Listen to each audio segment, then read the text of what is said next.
Photography News. The stars above me are closing in, so water roll me home.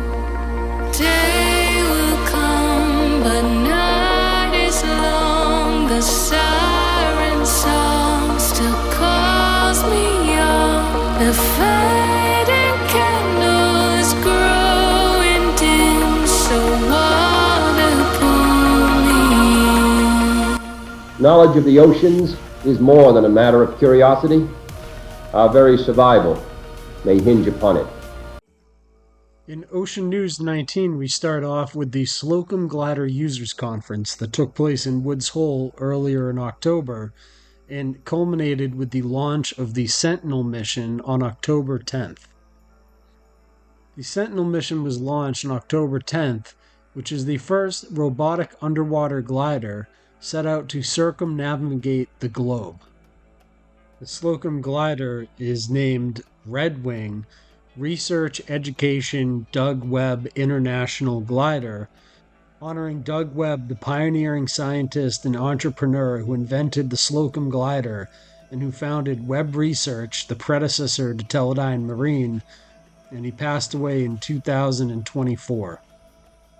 What they're trying to achieve with this glider is an amazing feat. A small robot submarine is set out to go around the world for the first time. Teledyne Marine and Rutgers University, New Brunswick, and New Jersey are launching an underwater glider called Redwing on its Sentinel mission from Martha's Vineyard in Massachusetts. Researchers have been using underwater gliders since the 1990s. Rather than a propeller, gliders have a buoyancy engine, a gas-filled piston that slightly changes the craft's overall buoyancy. An electric motor pushes the piston in to make the glider heavier than water, so it slowly sinks, coasting downwards at a shallow angle. On reaching the bottom of the dive at around 1,000 meters, the piston is pulled out and the submarine, now buoyant, glides upwards. The result is slow and steady progress along a sawtooth trajectory. Auxiliary propellers can be engaged where needed, but the aim is to avoid this. Redwing will be gliding with the currents rather than fighting them, traveling at an average speed of 0.75 knots, or just under 1 mile per hour, says Shay Quinn at Teledyne Marine, who is leading the Sentinel mission. At 2.57 meters long, Redwing is no bigger than a surfboard, but weighs 171 kilograms. Previous gliders carried out missions lasting months. Redwing's fuselage is packed with batteries, giving it even greater endurance. The historic Sentinel mission aims to achieve its circumnavigation in around 5 years, Brian McGuire at Teledyne Marine. Redwing will travel alone, tracked by engineers from Teledyne Webb Research and students from Rutgers University, as it surfaces and communicates via satellite. Mission Control will adjust the glider's heading twice a day to keep it on the projected flight path. During the 5-year-long journey, it will probably need a battery change halfway through, says McGuire. Redwing will follow the path of explorer Ferdinand Magellan's 1519-1522 circumnavigation. Calling at Gran Canaria off northwestern Africa, Cape Town in South Africa, West Australia, New Zealand, the Falkland Islands in the South Atlantic, and possibly Brazil, before returning to Cape Cod, a journey of around 73,000 kilometers. Gliders can carry out long-range, long-endurance research missions without expensive support ships, and they've become vital for tracking data key to understanding climate change. Redwing will gather data on ocean currents and sea temperature in relatively unknown regions with a variety of instruments. We believe this is the most sustained open ocean sampling exercise ever undertaken, says McGuire. Previous glider missions crossed the Atlantic in 2009 and the Pacific in 2011 and have traveled under the Ross Ice Shelf and other inaccessible spots. Gliders are brilliant tools to make measurements in areas that are too risky to send a ship, like the middle of a storm or hurricane, or in front of a calving glacier, says Karen Haywood at the University of East Anglia in the United Kingdom. The main hazards to completing the mission are likely to be fishing nets and shipping lanes, rather than weather conditions. Gliders are actually remarkably resilient and are able to withstand strong winds and rough seas, she says. Alexander Phillips at the National Oceanography Center in the UK says the glider will have to contend with other hazards too, including sharks and biofouling, in which plants and algae accumulate on the vessel's outer shell. Biofouling can make a glider inoperable due to marine growth on the glider's exterior. In certain areas of the ocean, gliders have been lost due to sharks. Shipping and fishing occasionally damage or result in loss of gliders. Data from the mission will be shared with universities, schools, and other institutions worldwide, but the main aim is to highlight the capabilities of gliders and inspire future missions. These are pictures from the Sentinel launch event that I took down at the Woods Hole Oceanographic Institution dock. You can see one of the research vessels in the background. This was them loading the Redwing off of the launch ship that they would take it out to later launch off the coast of Martha's Vineyard. Here's a close-up of the Redwing on display with some of their other gliders in the background. But you can see just how much bigger this unit is compared to the other units they have. Here you can see the layout of the Sentinel glider, the Redwing in particular. There is a blog called the Sentinel blog, which will be tracking updates run by Rutgers University, and this will keep track of what is going on with this 5-year-long Sentinel mission. Most recent update, you can see just how far the Sentinel glider has made it. As shown in the image below taken from Google Earth, you can see the Redwing has officially made its way past the continental shelf, represented by the dark horizontal line across the screen. In the last blog, the glider was just cruising through, but now has successfully crossed the shelf. This means that the glider has made it into deeper water. Within the last week, the glider has traveled 155 kilometers. And taking a closer look in the path in the image below, you can see that right around the shelf, the glider circled a couple of times around in the same area before continuing its path. This is most likely due to strong currents, which can stop a glider in its tracks. The engineering. When the Sentinel mission launched on October 12, 2025, the system's battery had an estimated 25,300 watt-hours of energy. After 1 week of operation, October 19, 2025, the capacity dropped to about 23,800 watt-hours, indicating an average consumption rate of around 208 watt-hours per day. By October 25, 2025, the battery was calculated to have about 23,000 watt-hours. This came out to roughly 117 watt-hours per day.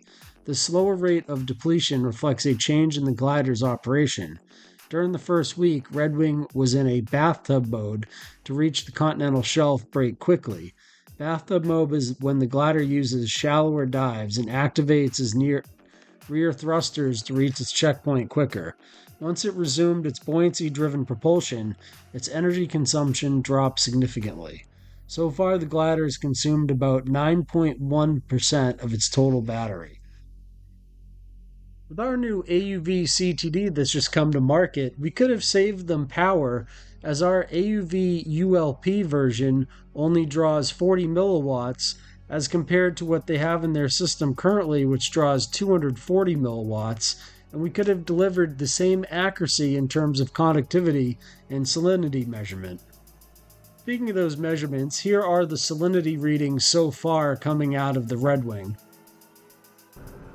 Here is the actual launch video from Teledyne Marine that was posted on their YouTube channel. You'll find links to this down below in the description box.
Meeting the moniker of Everywhere You Look, we also saw this unmanned surface vehicle made by Teledyne at Oceans in Chicago, here being displayed in the Great Lakes, along with some other unmanned surface vehicles and some underwater ROVs from other companies. So small, too. Look at that thing.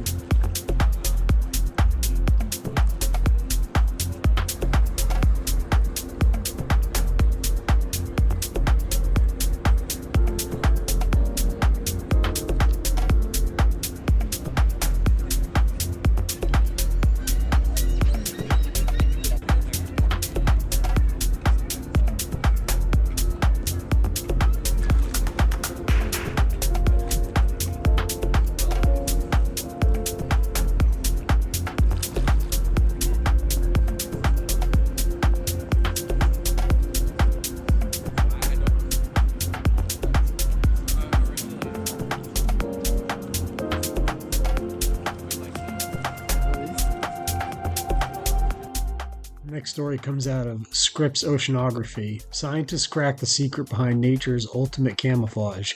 A UC San Diego led team has successfully developed a new way to produce large amounts of xanthomatum pigment, the material behind Octopus camouflage. This federally funded science has allowed us to ask a basic question. How does an octopus control its color in camouflage?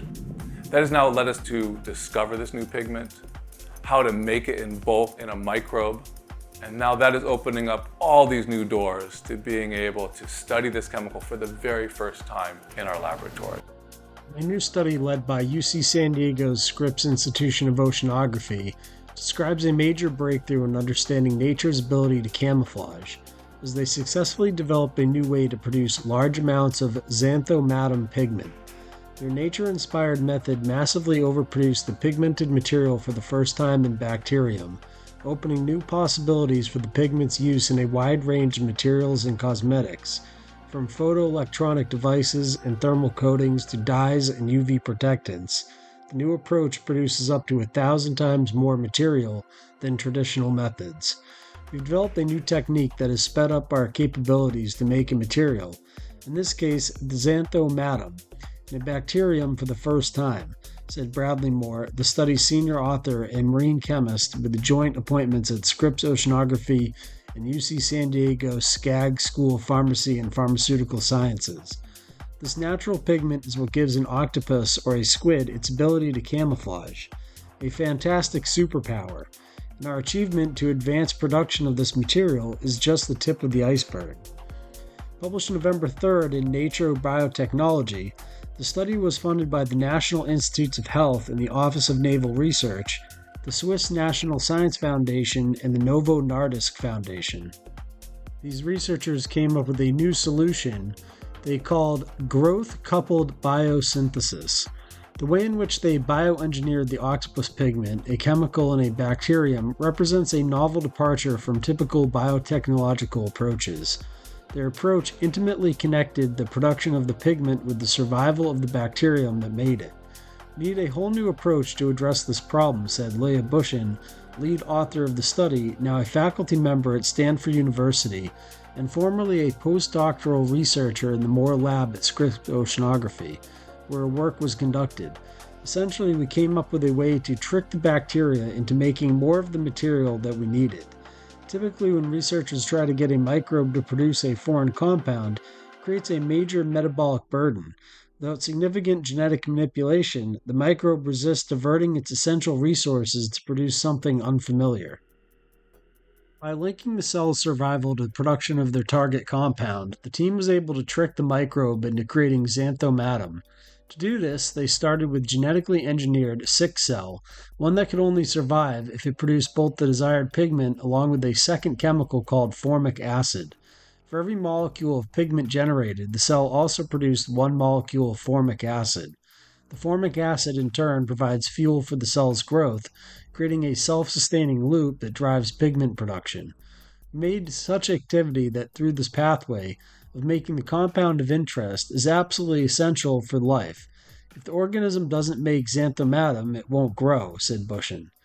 To further enhance the cell's ability to produce the pigment, the team used robots to evolve and optimize the engineered microbes through two high-throughput additive laboratory evolution campaigns, which were developed by the Lab of Study co-author Adam Feist, professor in the Schushine Jean Lay Department of Bioengineering at the UC San Diego Jacobs School of Engineering, and senior scientist at the Novo Nordisk Foundation Center for Biosustainability. The team also applied custom bioinformatic tools from the Feist lab to identify key genetic mutations that boosted efficiency and enabled the bacteria to make the pigment directly from a single nutrient source. This project gives a glimpse into a future where biology enables the sustainable production of valuable compounds and materials through advanced automation, data integration, and computationally driven design, said Feist. Here we show how we can accelerate innovation in biomanufacturing by bringing together engineers, biologists, and chemists using some of the most advanced strain engineering techniques to develop and optimize a novel product in a relatively short time. Traditional approaches yield around 5 milligrams of pigment per liter, if you're lucky, said Bushin. The new method yields between 1 to 3 grams per liter. While some applications for this material are far out, the authors noted active interest from the U.S. Department of Defense and cosmetic companies. According to the researchers, collaborators are interested in exploring the material's natural camouflage capabilities, while skincare companies are interested in using it in natural sunscreens. Other industries see potential users ranging from color-changing household paints to environmental sensors. To make sure you stay up to date on our ocean news segments, make sure you hit like and subscribe on our YouTube channel and head over to d-2.com. Check out our news tab and bookmark it, and make sure you never miss an ocean news episode. Knowledge of the oceans is more than a matter of curiosity. Our very survival may hinge upon it.